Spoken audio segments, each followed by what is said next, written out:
Hey there, it's Emily Ronnow at Pet Dog USA, and today on Ask Emily, I'm here with a lap full of cuteness to talk about how to get your puppy to stop biting.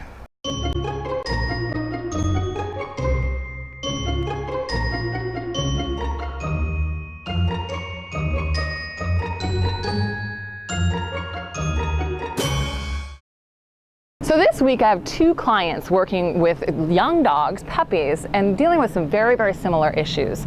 Namely, their puppies are biting, and biting hard. So one of the most common questions I get when we're working with puppies is, how do I get the puppies to stop biting? These guys are awfully young and cute, but they have razor sharp teeth that can wreak havoc on your clothes, your furniture, and you, especially if you have kids in the house. So it's important to remember that dogs bite a lot of times through communication. It's very, very natural behavior. It doesn't mean your puppy's aggressive necessarily. What really they're doing is they're playing with you and interacting with their environment in a very natural way, and it's how they learn to make sense of the world in their normal pack environment. When you're playing with two puppies or playing together, they learn things about how to communicate, how much pressure in a bite is too much, and something we call bite inhibition. Bite inhibition is namely that. When I bite, how much is too much? And you'll hear puppies squeak and give each other feedback. And so if you have kids at home, this becomes a really common issue that people struggle with. How do I get the puppy to stop biting my kids? One way to approach this is just through withholding. If you remember from Skinner's operant conditioning model, there are positive and negative reinforcers and positive and negative punishers. A lot of times puppy will bite in order to make a game start. It's a behavior they're volunteering, especially towards kids, to make something fun happen. A really great way to discourage this behavior is to make sure that fun things don't happen when puppy bites. Now remember, this is from the perspective of your dog. So one of the things that's inherently rewarding to puppies and to all canines is movement.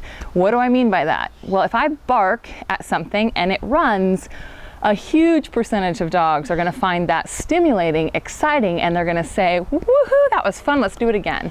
The same thing goes for biting and hands with kids. If I nip at somebody's ankle and they run, or if I bite a hand and it jumps up, all of those are things that to a lot of dogs are naturally rewarding. They feel like they made that happen and they want to do it again.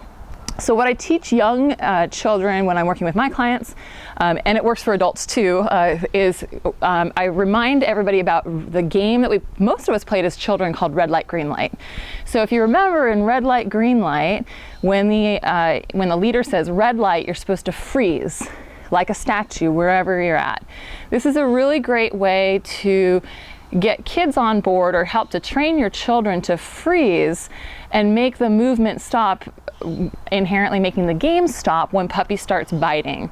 Then it's an adult's responsibility to go get puppy and put them away, because oftentimes this means that they're just a little too riled up to play safely with our children. If you're an adult and you don't have kids in the house, the other place that puppies learn to bite is to get out of things. So if I am an owner and I have a young pup like Sullivan, let's see if we can get Sullivan, come here. Oh, and he's off and running. I need to spend some time when my puppy is small to get them used to me handling them. I need to rehearse all the behaviors that I'll need to do later on. Like if I want to be able to do my dog's nails, I need to be able to hold my dog still and hold their paw and eventually hold each individual nail so that I can get the clippers close or the Dremel close. And so these are all exercises that I can do as an owner with a young dog to get them used to being handled in this way so that they're not so stressed out by being handled. If your dog starts biting in these exercises, one of the best ways to teach a young dog not to bite is to not let it work.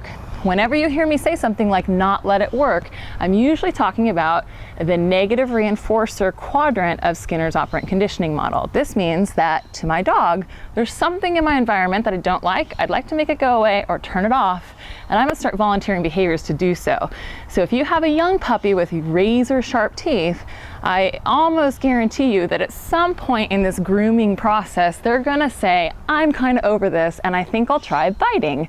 And because their teeth are so sharp, they don't have to bite very hard for it to become painful and to cut us. So if you are working with a small dog or a young dog, you can put something as simple as a gardening glove on. I like these leather gardening gloves. And that way I can let my puppy bite all they want. I don't have to get hurt.